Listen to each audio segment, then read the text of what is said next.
instructor wants to know that you attended the workshop. I'll have that proof. And what is your name? My name is Mrs. DeShiel. Is it spelled just the way it sounds? Well, I'm not sure. People usually spell it wrong, so I guess it's not. DeShiel. I'll write that down.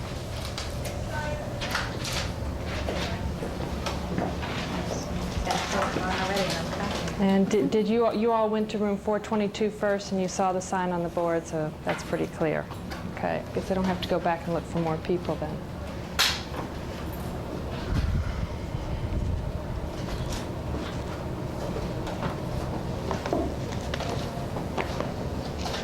That's right, all the way to Chesapeake to get the calculator. What else? Now we And we have to wait. As soon as she gets her batteries in, we can go. That's right. I remember now you were telling me the contract. It did come with batteries. Huh? Yes, it ought to for $94. Yeah. And you know, this as a student, if you're not going any further, you need to apply for a classroom. Get rid of it. That's true. That's true. Okay, are you ready? Where were you before I bought mine? I know, that's what I told her. Oh.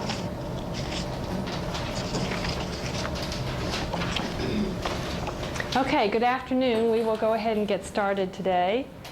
My name is Sandra DeShiel, and I'm a faculty member at Thomas Nelson. And I was working on a grant last semester to create some graphing calculator workshops for students to supplement the instruction that you're getting in your classroom. I've heard some of you talking about the fact that you're enrolled in classes where they expect you to already know how to use the graphing calculator, and so this is just to really introduce you to the calculator. We're hoping to develop some more workshops to do some of the more advanced operations. For example, later in the semester I am going to do a workshop on matrices. If you're taking Math 163, is anybody in Math 163? You're going to be doing matrices toward the end of the semester, and so look for the announcements on those workshops. I thought I'd do it closer to when you're going to be using it in your class. And that takes a long time to go through it in class. I usually present it to my students in class maybe for half a class period, and that's really not enough. A whole workshop would be much more helpful for you to learn how to do everything you need to do with matrices. So keep that in mind for later in the semester. Anyway, this is workshop number 1, getting started with the graphing calculator. And you're just going to become familiar with the calculator and learn how to do computational type examples.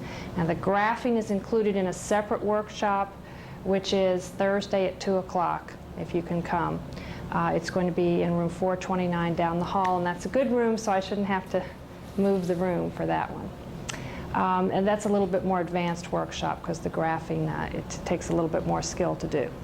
Anyway, some of you have just taken these calculators out of the package, and it's brand new to you, so you need to become familiar with it. I have a display over here on the wall that shows you the keyboard, and so I can point out if you're having trouble finding any of the keys for any of these operations that we're going to be doing.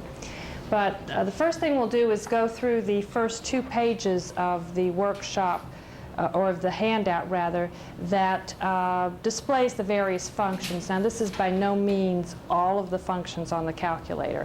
We're just going to be looking at the tip of the iceberg, so to speak, in terms of what this calculator can do. Also, do all of you have TI-83s? Does anybody have an 82?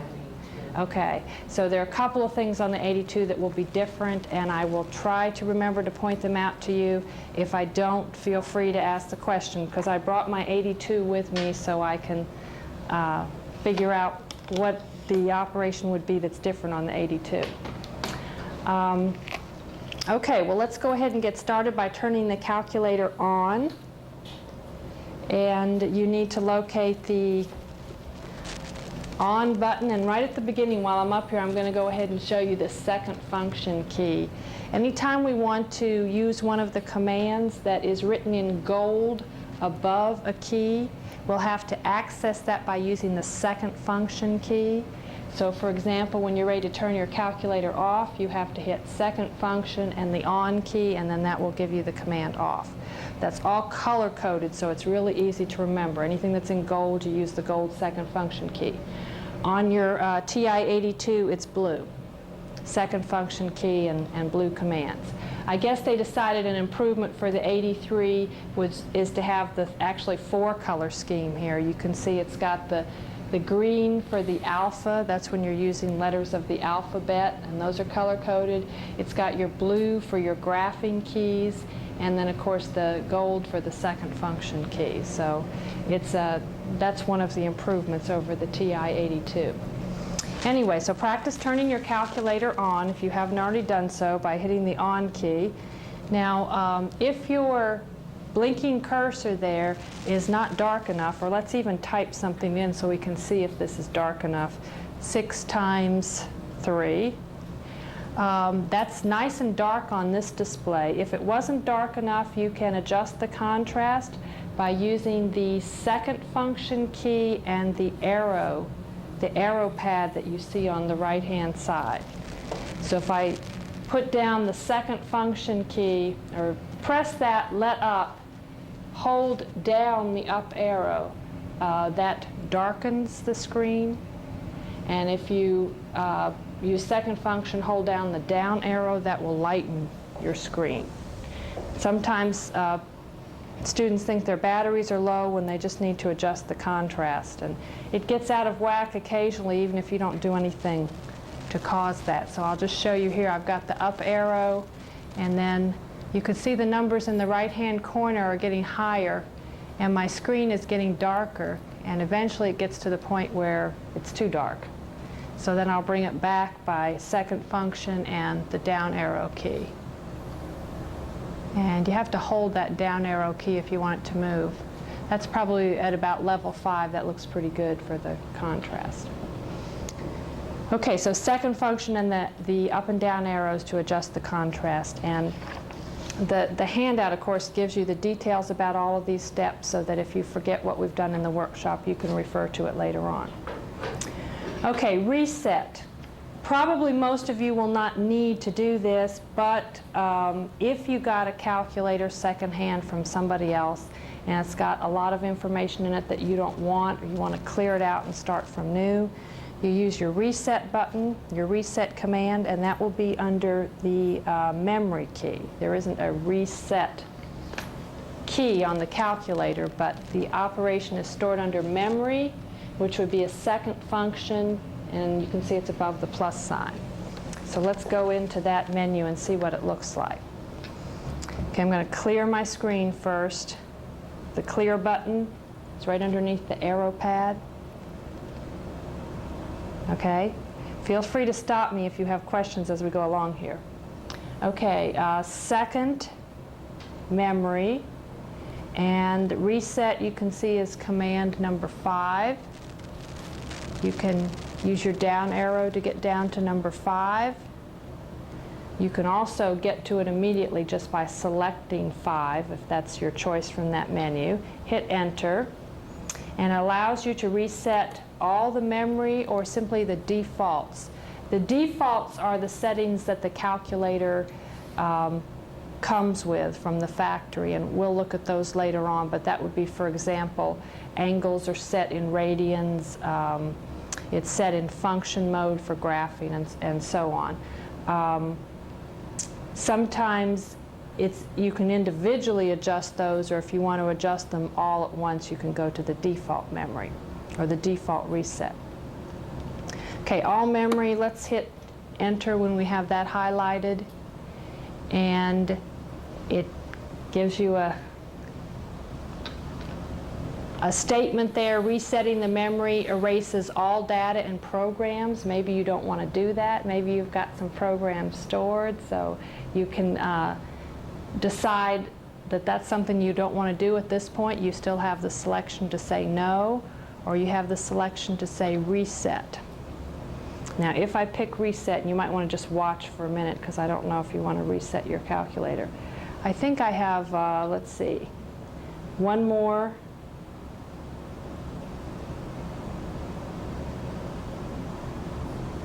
Now at this point, I think if I set reset, it does reset the whole thing. I don't think this calculator has anything in it, so I'll go ahead and reset.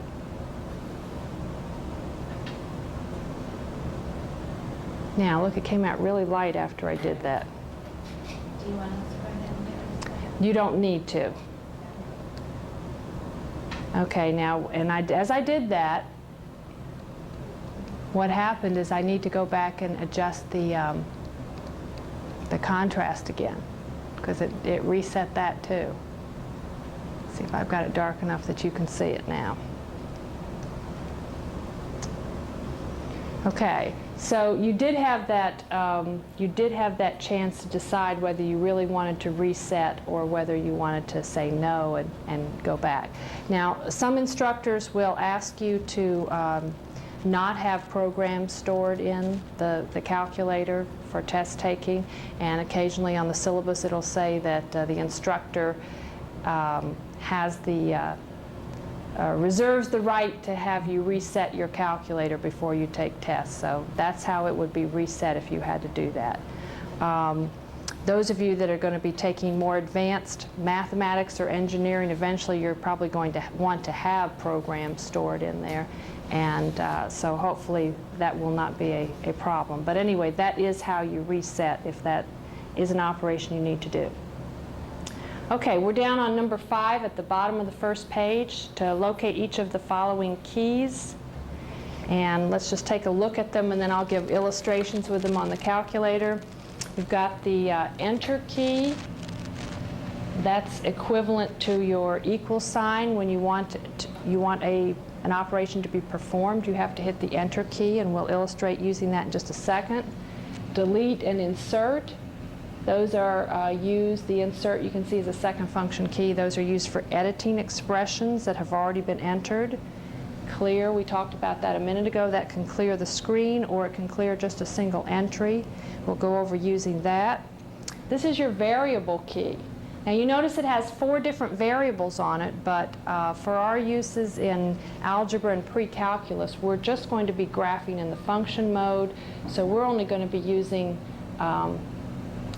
the x variable, and that key, when you depress it, will automatically show an x unless you change your calculator into one of the other modes. Your arithmetic operations, you can see are over here on the right hand side. The divide, multiply, subtract, and add. The square key is right here. We'll go over using that in just a second, and the square root is right above it.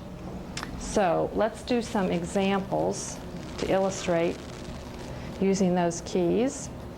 I've already done 3 times 6. Let's just enter something else.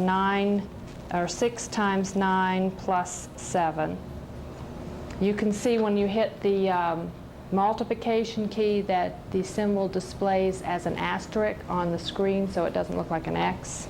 If you hit enter, that's the key that tells the calculator to go ahead and compute the value of the expression that you have entered. All right, now let's say I want to go back and edit that expression. I need to show you one more key, which I think is not on the handout till later on, but we need to use it now. It's above the enter key. It says entry, and it's also gold, so you get to that by hitting second function first. This is how we recall something that we've already entered it, so we don't have to go back and type it in again. So if you hit second entry, notice it brings back the last thing we typed in. Now I can edit it. Use your left arrow and come over to the 9. Suppose you wanted that to be 19 instead of 9. You need to use the insert key to insert a 1.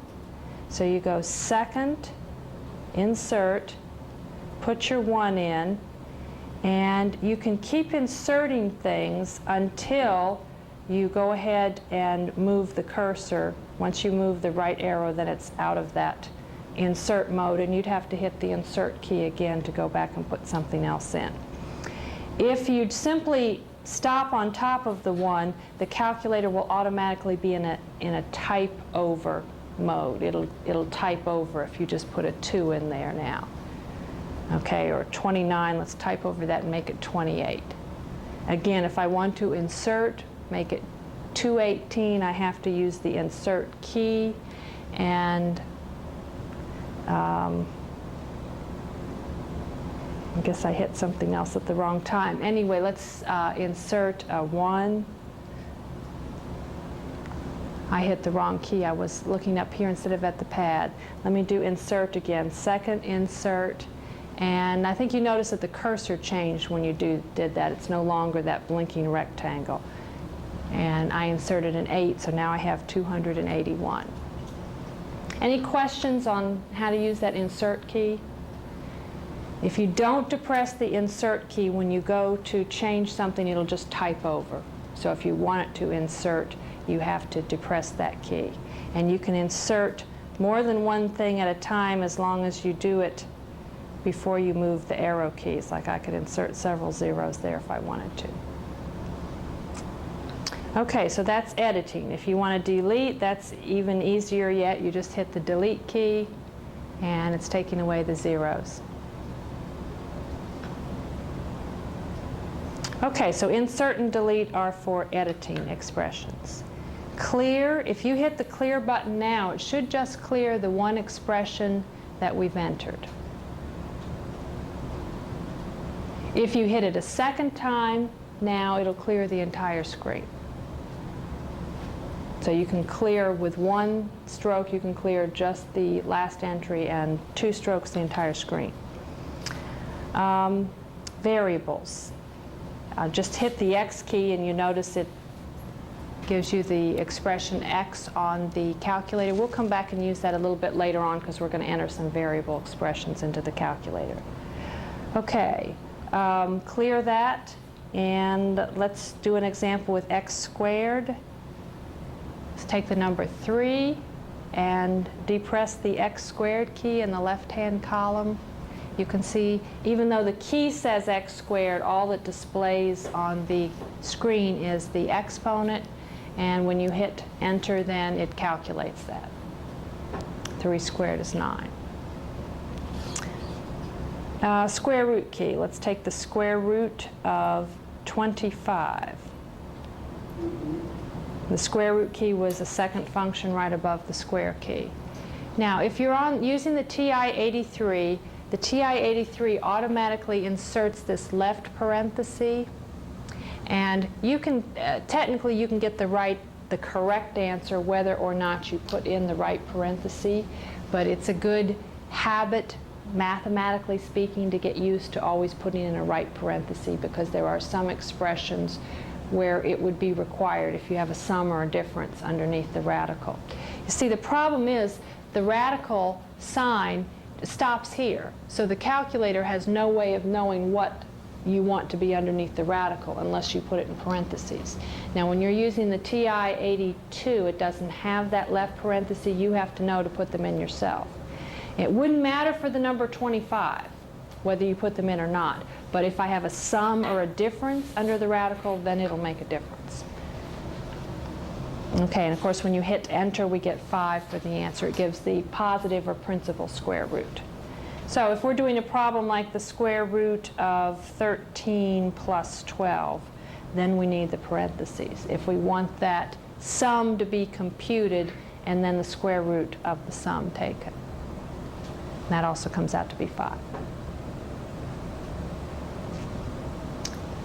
The nice thing about the 83 is that it automatically puts that left parenthesis, so that's prodding you to remember that parentheses are required. Okay, on to the next page. The reciprocal key. It's x to the -1. I'll show you the next couple of keys we're going to use. This is the reciprocal key.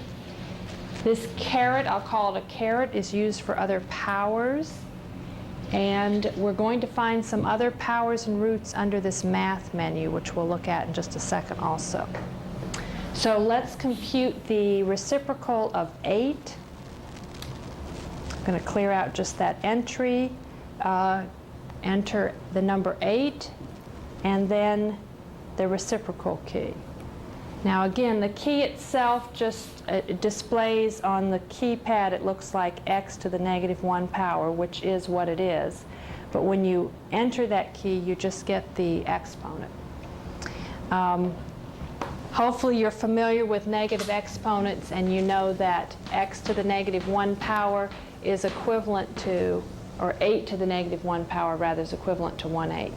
So that's going to be the reciprocal of 8. Now when I hit enter, it gives the answer in decimal form. If you would like the answer as a fraction, we already know what it is, but in another application you might not know. If you want the answer as a fraction, you're going to use the math menu. See where the math key is on the left-hand column, 2 underneath the second function key. And notice that choice number 1 has a little arrow and then fraction that changes your number to a fraction. Just hit enter. Answer changed to a fraction. Hit enter again, and you get 1/8. So that's something nice to know when you're trying to give exact answers. Okay, I don't think that particular command is on the handout. There are some instructors who prefer that their students don't know about that key, but you have the advantage of being shown, and I think you'd figure it out pretty soon anyway if you start playing around with those menus. Okay, the caret key, let's do 2, yes, I'm sorry. Can you change that to 8 to the negative 3rd power? Could change that, yes. What we have to do, we're just getting ready to use the caret key, which is for other exponents, so let's go ahead and do that. 8 caret, and then you have to enter the exponent that you want. Say negative 1/3, let's use parentheses, and I do need to show you one other key. The negative sign is right down here. Do not confuse that with the subtraction sign. I'll show you the difference on the screen, how they look differently. The negative sign is in parentheses and it has its own key. So let's enter, what did you say, negative 3? Negative 3 for the exponent. So that'll be 8 to the negative 3rd power. It doesn't display it the same way, but it's going to compute the 1/8 to the 3rd power. And there's the answer. If we want it as a fraction, let's go to the math menu, select number 1, and that just tells you that we're going to be changing our answer to a fraction, so hit enter again, and you get 1/512. Do you always need to put the exponent in parentheses? No, actually that one I didn't need to. I put it in there because I thought I was putting, at the time I started entering, I thought I was doing negative 1/3. If it was a fraction, I would need parentheses, but not for the negative 3. You can try the same operation without them, 8 to the negative 3rd power, and you can see it gives the same result. Okay, but if you were going to do it a fractional exponent, Right. it does need to be in parentheses. Negative 1/3 would have to be in parentheses. That's the 1/3 root of 8, so that should come out to be 1/2 for the answer, and you can see you get 0.5. Okay, and on the handout I had 2 to the 10th power as another example, 1024. I have another question. Yes, Any other day I can find the backslash. Where's the division Oh, divide. divide. Okay. Yeah, the thank you. division sign I've used it, but I just is the looking for a symbol backslash. here. Yes. It doesn't look on the screen the way it does on the Well, I've used it. I'm keyboard. Like, I know I've hit it before and done fractions. Yes, it's just division. Okay, one other place where you can find some powers is under the math menu. We've used operation number 1 there, changing to a fraction, but if you arrow down, you can see number 3 is a 3rd power, number 4 is a cube root, 3rd root, and number 5 is an x root. And I'll come back and use those again when we're doing some examples at the end, but let's just familiarize. I think for now that's probably what you'll be using from the math menu. Changing to a fraction, possibly changing a fraction to a decimal, cubing, cube root, and we can do like a 4th root, 5th root, 6th root using that X root key. I'll show you how to use that a little bit later on. Okay, number 6, look at the various choices or menus available when you press the mode key. Mode key is directly to the right of the second function key. Now, currently your calculator probably looks like this. This has all the default settings. It's automatically got all the default settings on the left column. We have normal notation as opposed to scientific or engineering form. We've got a floating decimal point rather than the commands over here which automatically round off to no numbers after the decimal point. That would round off to the nearest tenth. That would round off to 2 decimal positions after 2 digits after the decimal point, and so on. So you have all those options for rounding. I usually leave it in floating. I prefer to just, round the numbers off myself. But it depends on the application. If you're doing a lot of problems and you want all the answers rounded to the nearest hundredth, you might as well go ahead and select the 2. And the way you select it is I hit the enter when I have that choice highlighted. And then I can deselect it by moving my cursor back over to float and hit enter again. Okay, radians and degrees would be of concern when you take trigonometry. You can measure angles in radians or degrees, and again your right arrow will move you over to the other choice, and if that's what you want your calculator set in, you press enter. If you want the original setting, you go back to the left and press enter. For graphing, we're going to be graphing functions, so that would be your choice. The others are parametric, polar, and sequences, I think. But for pre-calc, you'll be graphing functions. When you do your graphs, they can be connected or they can just show dots. That would be the next choice. The next choice down would be graphing more than one function. It will graph them sequentially, one at a time, or simultaneously at the same time. We usually prefer sequential. Here you have a choice of real variables, complex, and that's another complex form. And this is the full screen. When I do my graph, I want it on the full screen. And of course, your instruction manual will give you some more details on those modes, but for most of what we're going to be doing in all the introductory workshops, we'll be using the default settings. Okay, we already looked at the math menu. There was one other thing I should show you under the math menu. Sometimes you have to use absolute value. And if you want to find out where absolute value is, on the TI-82, it has its own key. It says ABS, and it's above the reciprocal key. Okay, you have your own key for that. The TI-83 decided that absolute value wasn't used as much, and so they would store it somewhere else. If you arrow over to number, you can see it's choice number 1, ABS. Okay? Now, if sometime in the future you're looking for absolute value and you forget it's under number, and you don't know where to find it, there is one other option. I'm going to go back to my home screen now by hitting second quit. Quit is above the mode key, so that takes me back. Well, I didn't do it in time. Second quit takes me back to the home screen, and there's a command down at the bottom above the 0 that says catalog. It's a gold command also. You do second function catalog, and it lists in alphabetical order all the different functions on the calculator. And fortunately, absolute value is number 1 there, so you could find that quickly. If you were looking for something else, you can see it would take a long time to get there, because here I'm only in the C's, the D's. It's got all these commands on the calculator. But this is where they're all listed in case you can't find one. You can get to it from the catalog. It takes a while, but you can get there. I think it goes all the way to the end, and then we'll go back to the absolute value again. See, we're in S's now. T's. There's a lot of functions on the calculator. Z's.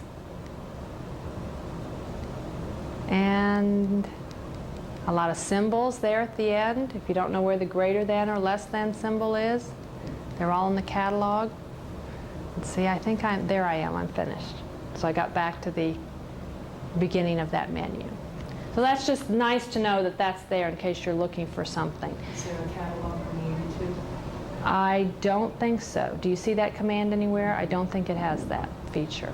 No. So you have to use your manual. You have to use your hardbound, your book catalog. Okay, variables. VARS. Now on the TI-82, this one is a little bit different. I'm going to be looking for Y variables, and you found the VARS key right over here. On the TI-82, your Y variables are a second function key above that. So you'll need to go second function and hit that key. The rest of us will just hit the VAR key, and then see Y variables is, it says Y vars is an alternate menu there if you right arrow over. I'm interested in functions, which is already highlighted, so hit enter, and there's a list of variables. Now, I'm going to show you a problem later on where I want to compute the value of a function, and if I call it Y1, Y2, or Y3, I can come back later and recall it onto the screen. So this is where your variable names are stored. Your Y variable names are stored here. Okay, other keys. Second function, I'm down at number 7 on the bottom of the second page. Second function and then depress the negative key is an answer key. And what that does is bring back the last result that was computed. So if you just want to see what's there, it just says answer. If you want to see what's there, press enter, and it'll show you. Answer is where it's stored, 1024, until I do some other computation. If I take 1024 and let's say divide it by 4, 256 is now answer. So if you hit answer and then enter, it'll show you it's got 256 stored under the answer. So that's the way you can bring back the previous computation, result from the previous step. And that only goes back one step. Store. If I would like to store a number in place of the variable, for example 3, I hit 3, the store key, which is right above the on key, and on the keypad it says store with an arrow. It displays on the calculator just the arrow. And then if you hit enter, what did I do wrong? If you get an error message, I probably just hit a wrong key because sometimes I'm not looking at my keypad here. If you get an error message like that, you have two choices. Quit means you give up, you're going to try something else. Go to is a way to try to figure out what your error was. So if you highlight go to, hit enter, I didn't put in my variable. It shows me I left something out. So now I'm going to put an X in. I didn't store the 3 anywhere. I just put 3 arrow and didn't tell it what to do with it. Okay, now it's storing 3 in place of X. That means any computation you do with the variable X, the calculator is going to automatically replace it with 3. Now let's try something to verify that. Let's enter X plus 27. Now when I press equal, the calculator is automatically going to replace the X with 3, do the computation so it gets 30 for the answer. And now it will keep 3 stored in place of X until you enter something else. So from here on, if you do anything with X, X squared plus 5, it's going to compute that with a 3 replaced for the X. Just clear, you would just enter a 0. Right, you could enter a 0. Or it doesn't really matter as long as you don't compute anything. until you enter something else for the x. Yeah, but if you enter a 0, then if it does any computations with x squared, it's going to be a 0 in there. Okay, second mode is the quit. I think we've already talked about that. It allows you to return to the home screen from any other application or menu. The comma key, right above that, you'll see a double E command. That's for scientific notation. If you want to enter a number in scientific notation, say you have 3.57 times 10 to the negative 8th power, you can enter that using the double E key, and all you really have to enter is the number part and the exponent.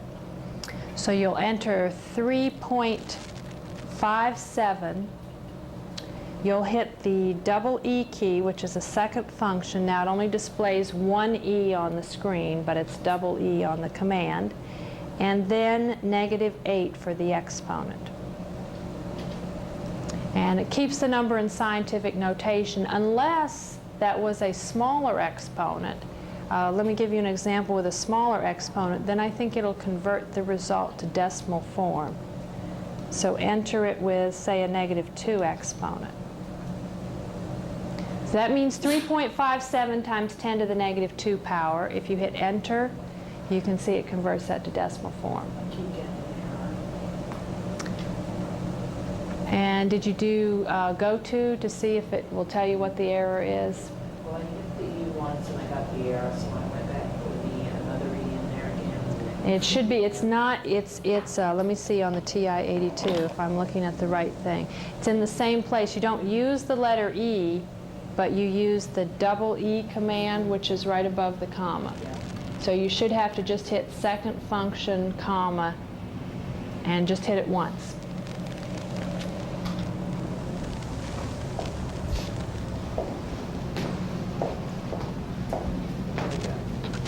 I know what I did wrong.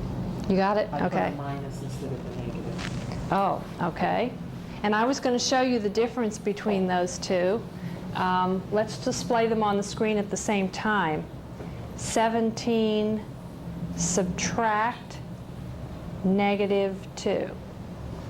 You can see the difference in the display between them. You can tell they're not the same symbol. The subtraction sign has 5 pixels, 5 of the little black squares. The negative sign only has 3, and it's also up higher. So you cannot use those interchangeably on the calculator. It will let you know if you try to do that. It'll give you an error message like you just got. If I do 17, use the minus sign and 3, I meant that to be a subtraction problem. If I hit enter, it tells me there's an error in syntax. I want to go to that error, and it flashes right on that sign to tell you what you've done wrong. So then you just type over it with a subtraction sign. Now it's happy, and it computes the result. Okay, we'll get back to scientific notation because I think I have an example for that. Let's do the first command at the top of the third page, the second enter. I've shown you this one before. It's your entry command, but it'd be interesting to do it now that if you haven't cleared your screen yet and you still have several things on your screen. Hit second and hit the enter key, and it brings back the last thing I entered. Do it again, and it brings back the expression before that I had entered. Do it again, it brings back the expression before that I had entered. Do it again. It keeps going back to the previous expressions. You can scroll way back to expressions that have gone off the screen but that we previously entered. As long as I haven't hit the clear button, those expressions are all still there. And there's not a specific number of expressions. There is a specific number of characters it'll allow you to go back, so it depends on how long your expressions are as to how far it'll go back. But that's kind of nice. I'll use that later on if I have a complicated expression that I want to just change slightly and not re-enter the whole thing. Okay, so now we're going to do some computational examples. We're on the third page of the handout. Use your calculator to perform the indicated operations. Notice when additional parentheses are required. Well, 1A is a perfect example of where additional parentheses are required. The problem on your handout, let's see, do we have an eraser anywhere? Yes.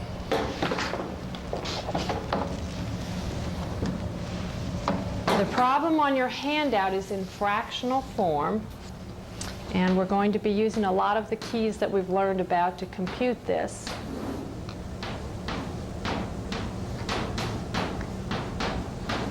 But I want you to just look for a second. If I were to enter that into the calculator the way it appears to me, I probably would get 2 squared minus 3 squared, and then I'd hit the division symbol and I'd get the, which way does the slash go?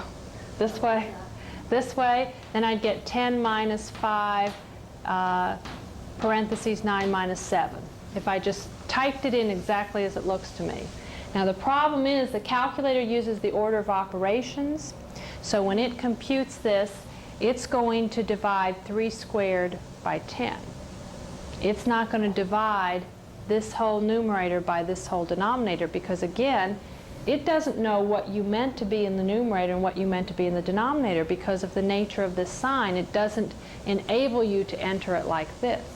So how do you have to tell it what was in the numerator?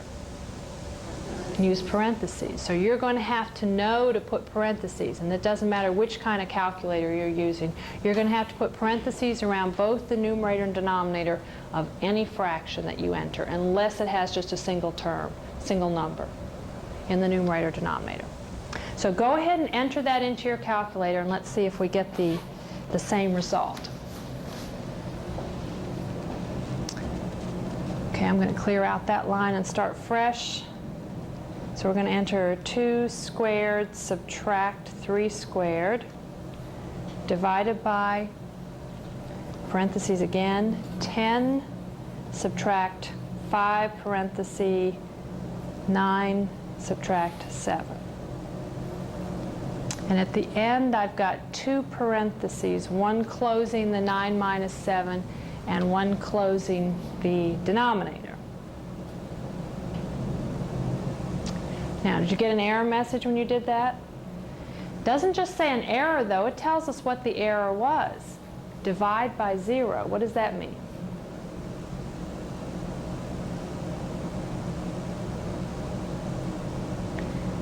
Look at this problem and in your head compute. What would the denominator have been there?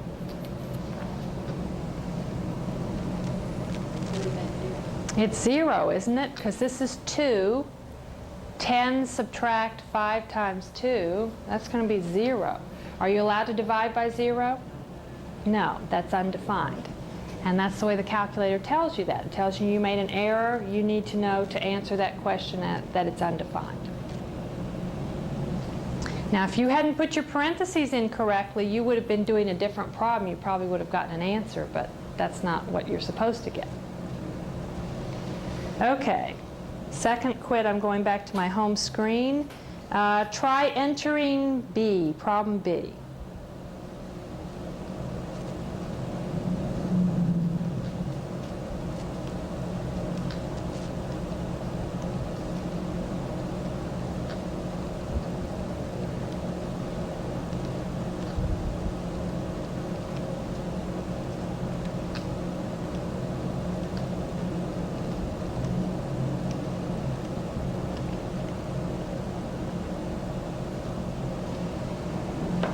Now you notice for your denominator, again, this is where the TI-83 automatically puts in the left parenthesis. You put in the right parenthesis to close it, so you've got this whole quantity underneath the radical. And that takes care of closing off your denominator. You really don't need separate parentheses around the denominator, because it's all one term now. And so when we compute that, did you get 4 for the result? Okay, part C, we were going to talk about how to do a cube root, and this is an example, the cube root of 47. Do you remember where that command was for the cube root? Under the math menu. So with that selection, you just touch your math key and you're going to select number 4. You can just select 4. You don't have to arrow down there. That's one way. You can arrow down and highlight it, or you can keep the cursor where it is and just select number 4. And it also has the left parenthesis, so all I do is put down the 47, close the parenthesis, and enter. And so I could say that was approximately 3.61 if I wanted to round it off. Okay, is that cube root in the same place on the TI-82? You found it in the same spot. And you don't need parentheses because it's just a single number. They're optional for that problem. Okay, I want you to go ahead and enter part D into your calculator, and I'll lag behind you and see if you can get it before I display the result.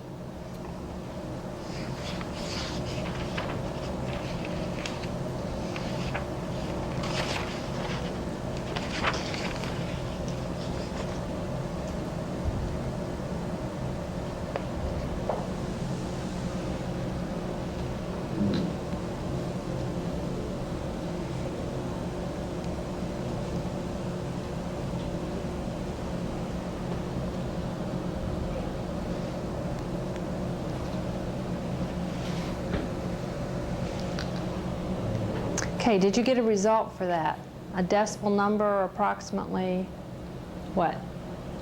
1.6635. 1 point? I have point something. Did anybody get a point something without a 1 in front of it? Decimal number for that?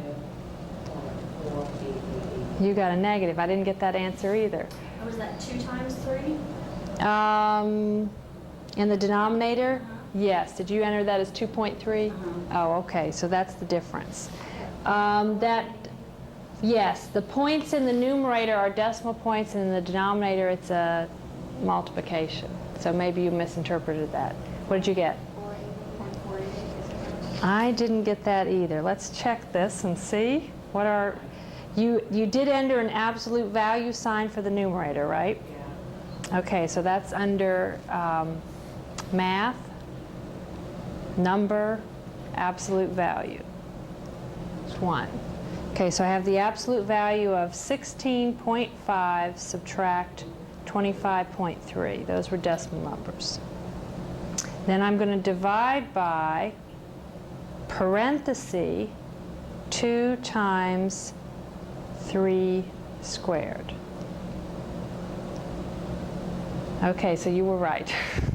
Whatever I have written down here, I don't know where I got that from. Oh, I have 3 cubed on my paper, and it was 3 squared. So I have a different problem on my paper. Right. Okay, so your 0.4889 approximately answer is correct.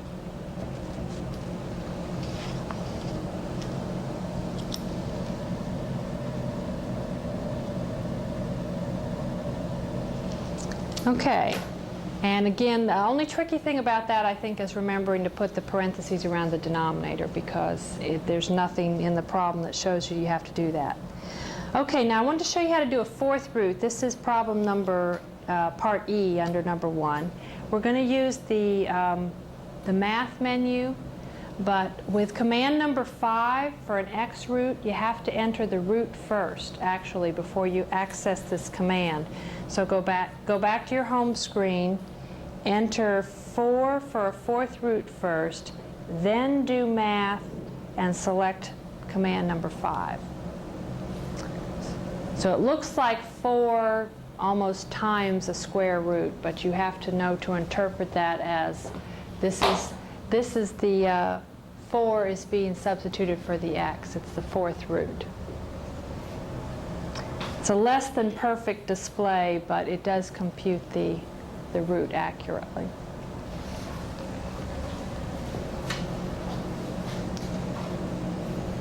And another way to do that, using a fractional exponent. A 4th root is the same thing as the 1/4 power. If you're in pre-calculus, you've probably already studied that this semester.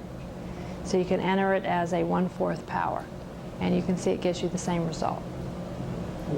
Okay? Fractional exponents are radical expressions.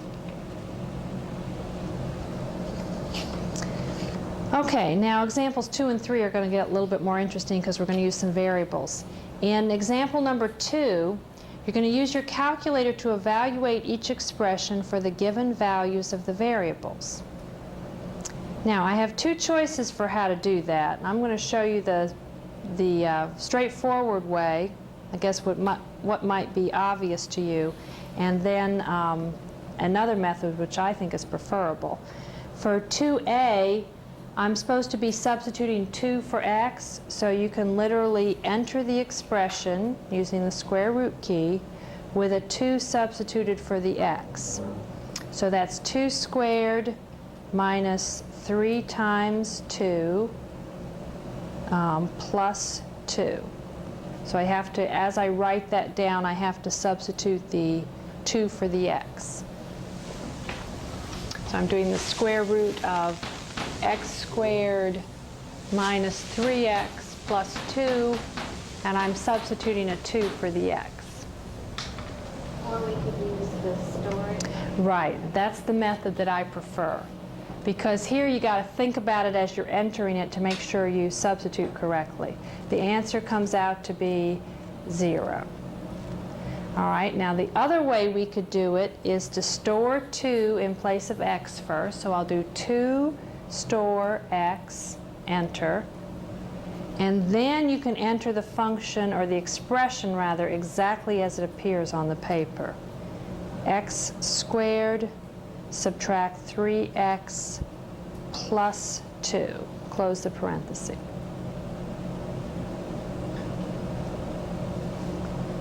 And see, the calculator already has 2 stored for x, so when you press enter, it's going to go ahead and compute that. Now, example B has got 2 variables in it, and we're going to do it using the storing process, because the other process I think would be obvious for you how to do it. The problem is 3 minus 5x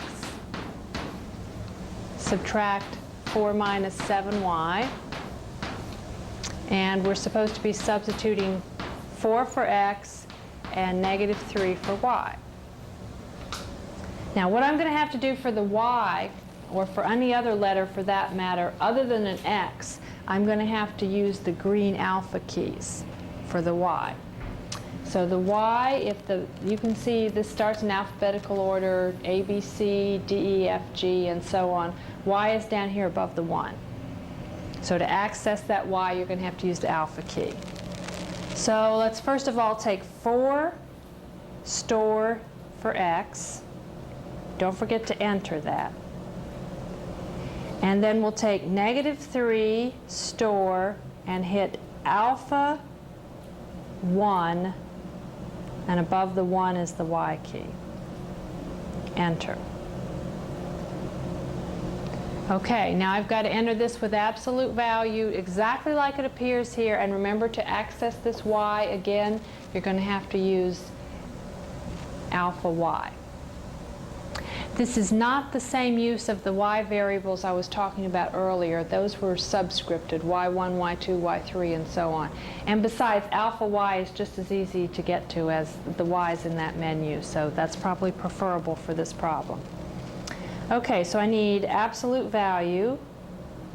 You can recall where that is under math number. Absolute value of 3 subtract 5x, close the parenthesis, subtract absolute value again of 4 subtract 7, and I have to do alpha y. And the result comes out to be negative 8.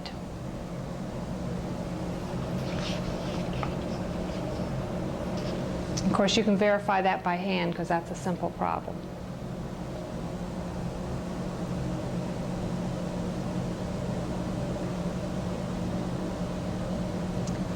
Now, an interesting application of our editing ability, let's suppose we wanted to just change y and keep x the same and evaluate that again.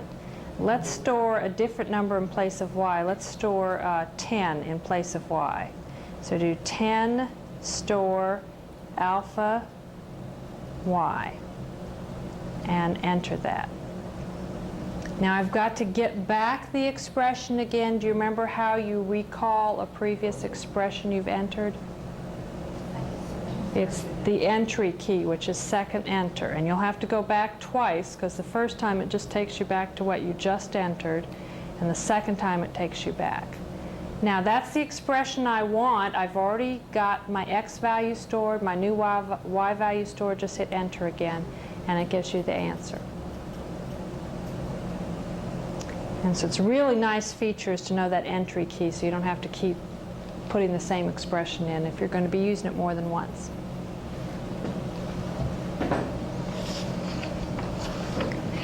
Okay, number 3, at the bottom of the page, we're going to use the function notation and evaluate a function using a calculator. And this is using the store key again, and also I'm going to be using the y variables menu. So let me just put the function that we're going to evaluate up here. 3x squared minus 4x minus 8, and we're going to evaluate that at -7/4. Perfect application for a calculator, because I don't want to have to compute that using the fractional value. I mean, sure you can do it, but it's laborious when you have to substitute a fraction for x.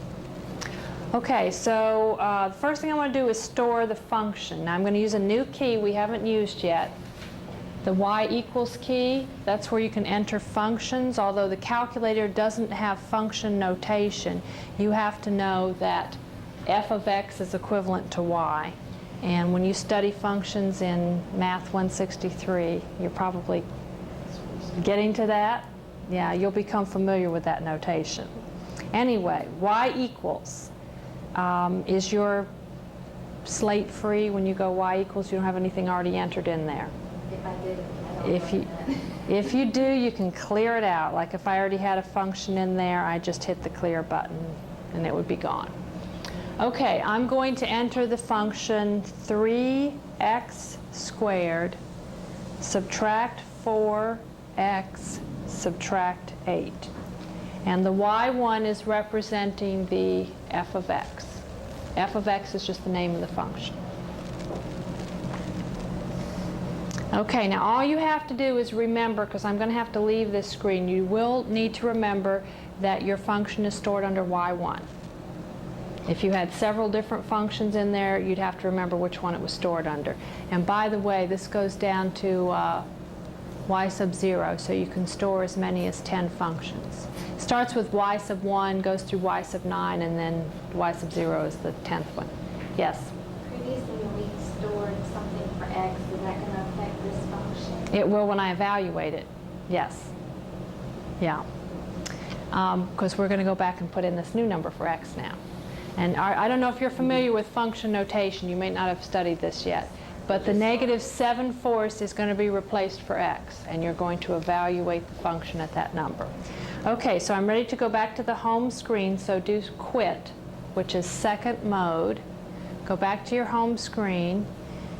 You can hit the clear button if you want a nice new screen to do this problem. And let's take -7/4, use your division bar to get the -7/4, and we're going to store that for x. And make sure you hit enter so it's stored. Okay, now I need to bring y1 back up on the screen, and this is how you bring y1 back. You hit the vars key, V-A-R-S, and we actually want y vars, so for your TI-82 it'll be second function. For the rest of us it'll be vars, right arrow over to y vars, that stands for variables. I want a function, so I hit enter. I want y1, so I hit enter. Okay, now all I have to do is hit enter one more time, and it will evaluate y1 at my chosen value of x. He wasn't going to show us this. Now, you may have to show your work on your paper for how you do that, particularly if this isn't a function, like if this is f of -2, they may have you work it out on paper, so you show you understand how to evaluate it. But you can always use the calculator to check your results. So it's valuable to know that. Okay, so that's evaluating the function on the calculator. Okay, back of the fourth page, on the back of the third page is the fourth page. We're going to enter this problem and observe how the calculator gives you a result in scientific notation. So enter that problem as you see it.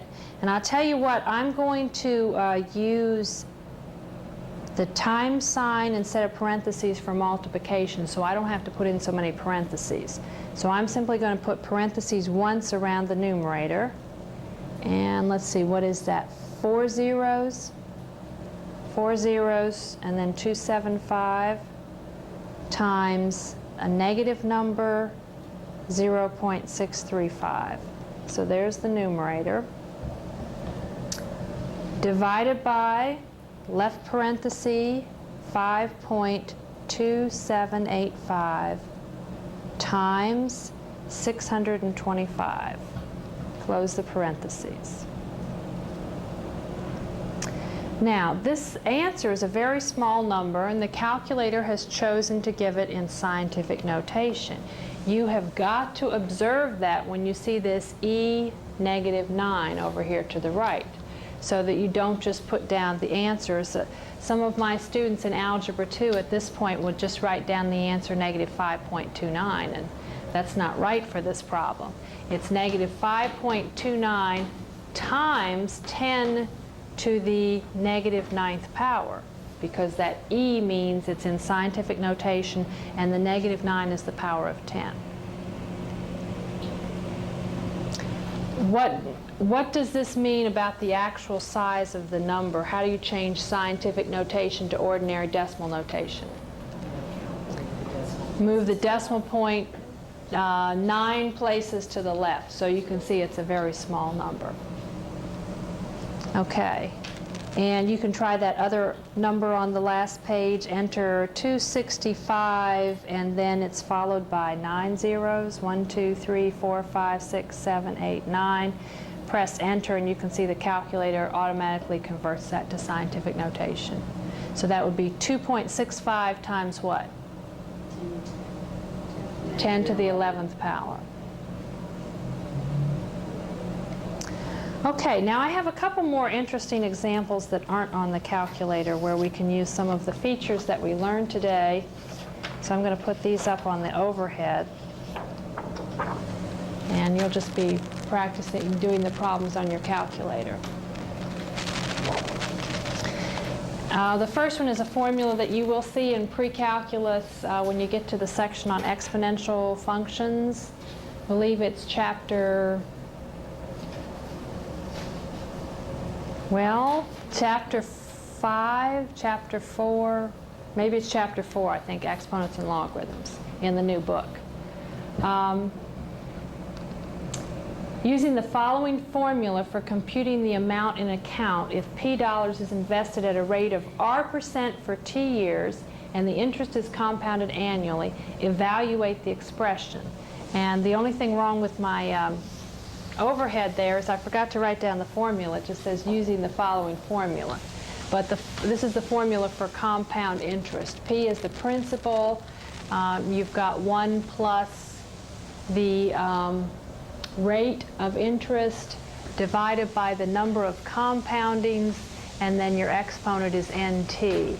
Now I've simplified this by telling you that the interest is compounded annually, so that means once a year, N is automatically equal to 1. So we have a simpler version of the formula that just looks like this. And that's the one we're going to be using for this example. A is the amount or the balance in the account after T years. Okay, so I've already given you what this formula would look like if you substitute $2,500 for the principal.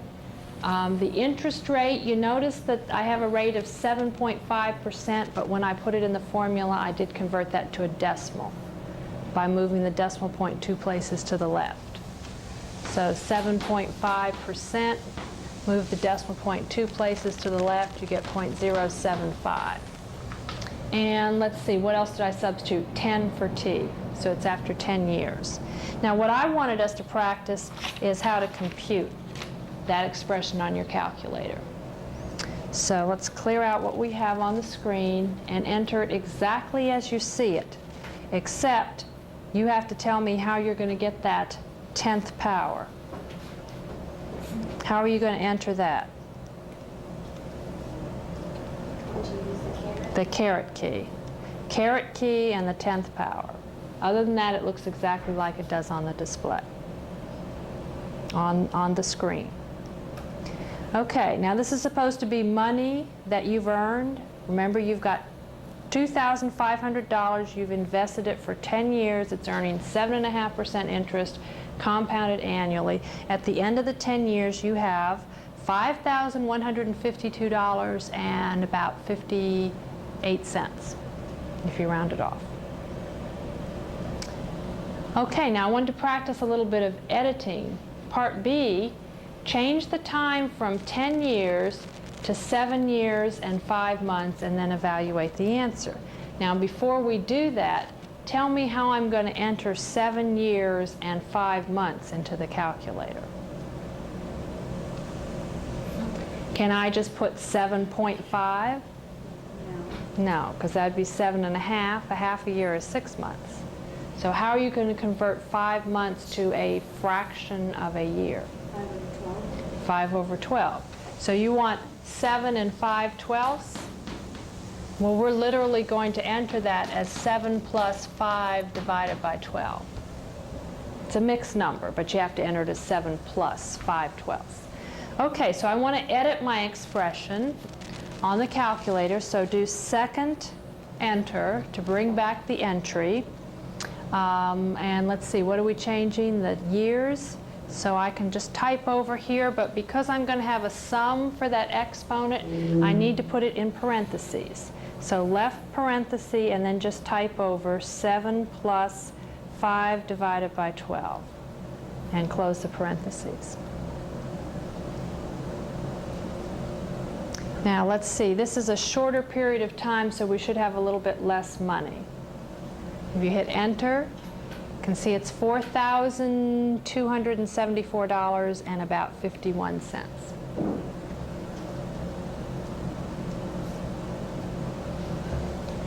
Okay, and let's practice entering one or editing one more time. I want you to now change the interest rate to 9.25%.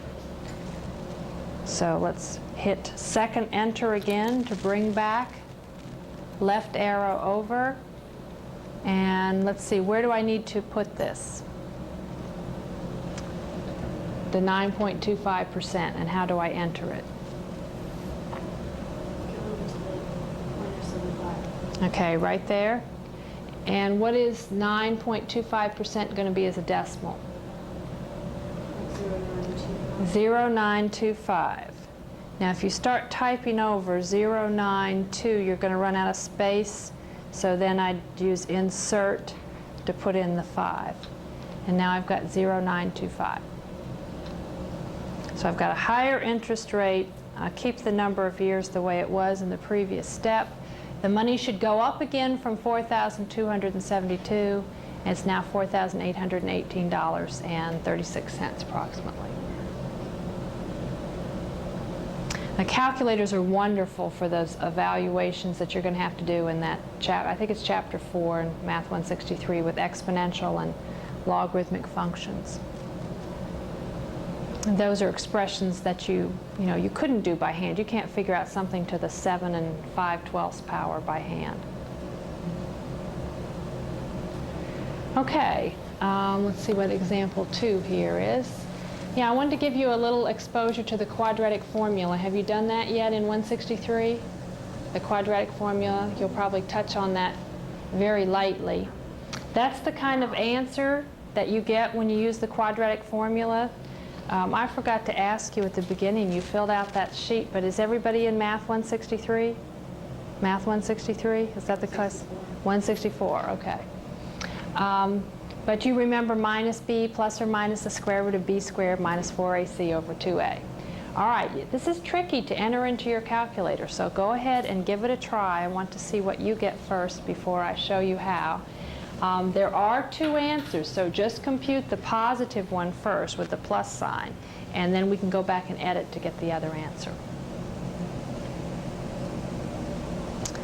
I'll see if I have the right answers for this one written down.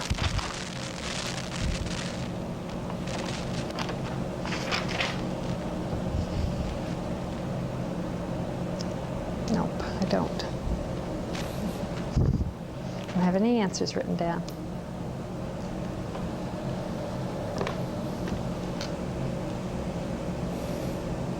I have to do it on the other calculator where you can't see the result.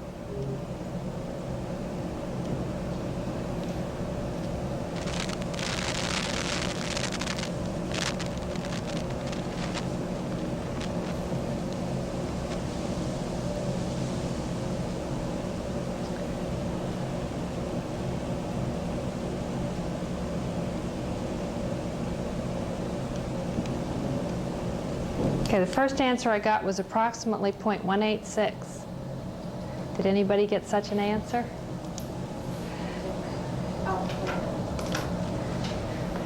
Let me go ahead and enter it for you. You can see if you entered it the same way.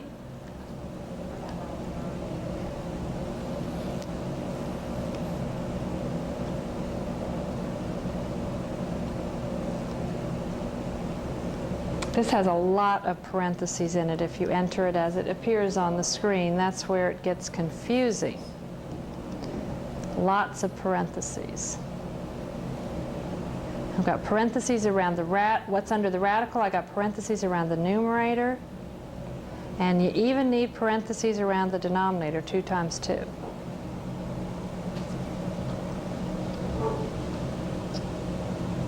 Really looks cumbersome when you look at it on the screen, unless you do some of the computations in your head, like if you figured out that was 25, you didn't have to put the parentheses around the -5 if you figured out this was 4 as you went along. But you see, I've got parentheses around the numerator. Those parentheses go from here to here. Then I've got parentheses around the expression under the radical. Those are those 2 parentheses. Then I've got parentheses around the -5 to get the negative sign squared, and I've got parentheses around the denominator.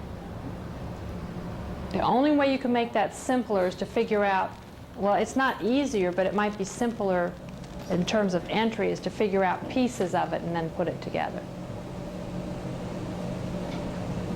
Like you can figure out the numerator and go ahead and hit enter before you divide, and then you don't need that extra set of parentheses. All right, let's get the other solution now without having to re-enter that, because that was a pain to have to enter all that. So I'm going to do second entry, and all I have to do is arrow back to the plus sign and change that to a subtraction sign. And then just hit enter.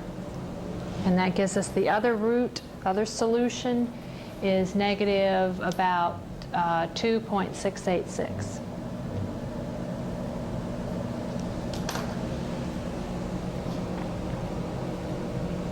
So those are good problems to practice on your calculator, the quadratic formula. There's not much you're going to be doing that's more complicated than that in terms of entering correctly. And of course, the quadratic formula is necessary. This problem looks like the numbers are small enough I could easily figure it out on my own. I could get the exact solutions, but you still have to use the calculator to get decimal approximations if the discriminant part, b squared minus 4ac, is not a perfect square. And also sometimes you have to solve in applied courses, science, engineering, and so on. You have to solve quadratic equations where the coefficients are decimal numbers. They're not nice, neat integers. So you really need your calculator for that. Okay, let me see if I have one more interesting example here.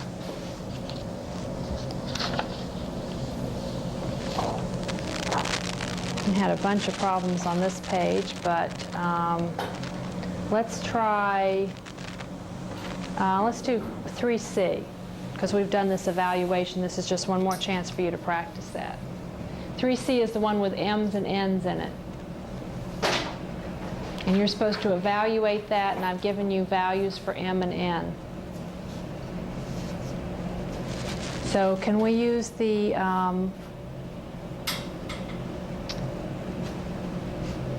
store key to do that problem? Yes. How would you do it? Well, you could use your M or N, or you could just substitute X and Y. Right, you can call them X and Y if you want to, or since one of them is, either way you do it, you're going to have to use the alpha key to get to one of them. But certainly you could call M X if you wanted to, and N Y, it wouldn't matter. Okay, go ahead and try that and see what you get for the result. What do I do with the 2.14 and the negative 7.12?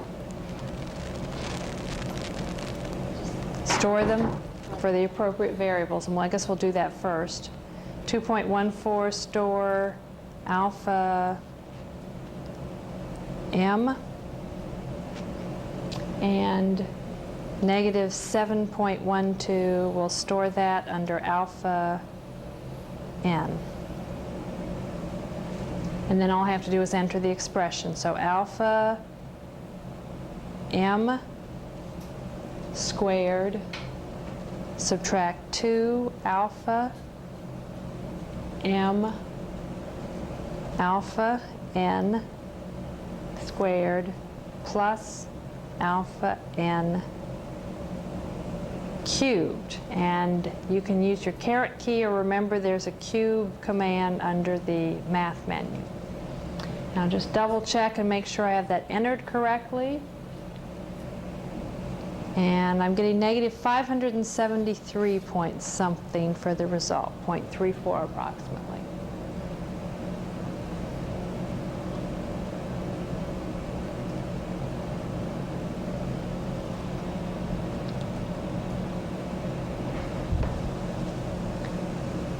Your suggestion about using X and Y, that idea would be really good for 3B, because there's only one variable there and you could call it X, and that would be easier than having to use alpha T. It starts really confusing me. Yes. It seems like it was more confusing to change. Yes, you have to use the alpha key. And on your TI-82, the alpha keys are color-coded white. So again, it's not quite as obvious because you don't have the different color scheme from the letters on the regular keys. Okay, well, we got to do everything today that I wanted to touch on. All of those others are examples that we have touched on before, except that using the computer to complete the table, and calculator rather. And that takes a little bit of time to explain, and we only have 5 minutes left, so I'll go ahead and wrap it up here. If anybody is anxious to know about that, you're welcome to stay, and I'll show you how to do that. Hopefully that will be covered in your class if it's going to be used. There are table keys. Where's my picture of the calculator? You would be using the, I got it backwards. You would be using the table command, which is gold, so that's going to be a second function up here. And there's also a table set command. And you can enter numbers in your X values into the table, and then the calculator will compute the corresponding Y values, assuming that you've previously entered the function into the calculator. So actually that problem won't take long to do. Do you want to just go ahead and do that one quickly? Because that would be one more nice thing to know, and I think you might have it in 163. So let's do that one more situation. Okay, I've got a real simple function here, but I'm going to call it X again, like using your suggestion. Think of it as 5 over X, even though in here it's listed as 5 over N. So we're going to enter the function using the Y equals key, clear out what's there, and enter 5 divided by X. So I'm thinking of this as Y equals 5 over X instead of 5 over N, just for convenience. Okay, now I am going to set, now these are my X values now. You might even want to relabel them X and 5 over X. They are not at equal increments. It's not like 1, 2, 3, 4, 5 where they're one apart. I'm going to choose those particular x values. So when I go to the table set, which is second function above your window key, you can go ahead and enter the starting point if you want to. Table start is 1. That little triangle symbol is supposed to tell what the step is between your x values, and since they're not evenly spaced, I can't use that on this problem. So I'm going to have to not automatically put in my independent variable x. I'm going to have to ask for it. So highlight ask and hit enter. Now the dependent variable you can go ahead and leave on auto, because that means it'll automatically compute it once I put the x in. Okay, go ahead. You lost me, I'm sorry. That's all right. If we were doing a problem where we had, like, for our x values 1, 2, 3, 4, 5, 6, then I could have just told it to start at 1 and go up by 1 each time.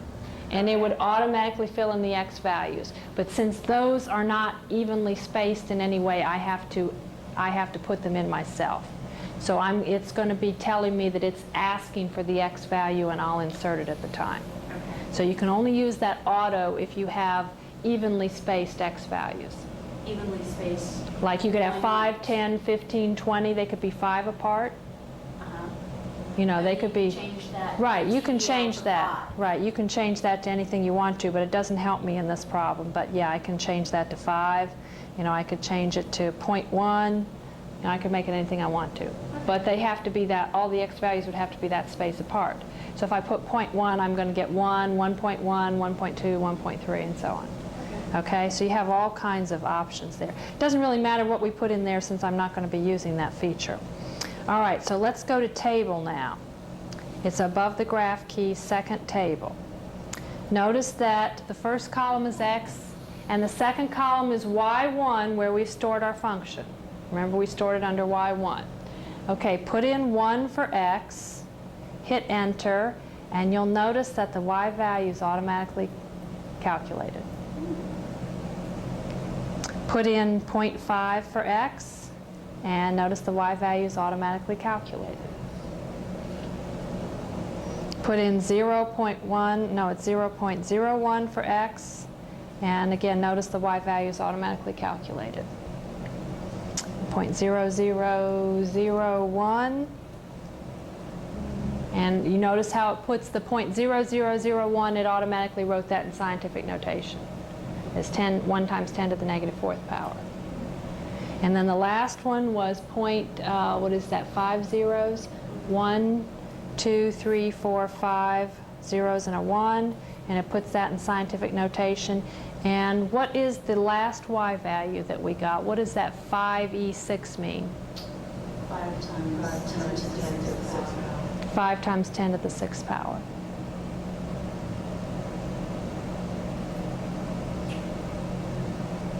So you can use that to create tables of values when you're having to plot graphs or having to show your table. Just for the fun of it, let's go back and set the table set. Let's go ahead and say we want to start with 3 and have it do an auto one, where the table step, I'll call that step, the size of the step is 0.1. And then change both of these to auto. So it's going to start at 3 for the first x value, then it's going to go to what? 3.1, 3.2, 3.3, and so on. Now go back to your table, and it's already filled it in. In their table, can you plug things in scientific notation, like how the original Yes, problem was? yes. You can put them in scientific notation where you're entering it for x. Yes. And even if, one other thing to show you, even if we had kept our, I was going to go back to table set, even if I had kept my y value on ask, if I had both of them on ask, like I originally had the x on ask, it'll go ahead and compute the y value for you if you've entered the function. It's just that you'll have to put your cursor on it and hit it for it to display that y value. So in other words, it only gives the y value 1 at a time if you do it that way. but it'll still compute them for you.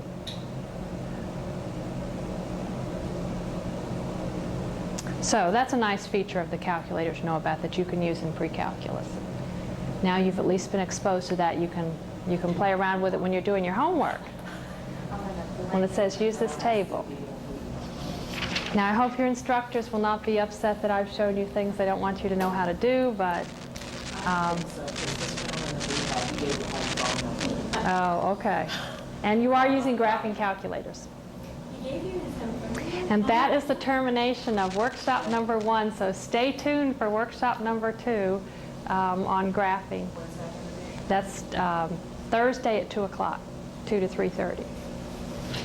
And tonight from 5 to 7 p.m. in 2 hours I'm supposed to be doing both of them. I'm not sure how I'm going to do that, but it's going to be an abbreviated version of workshop 1 without the extra examples and then into graphing. This now.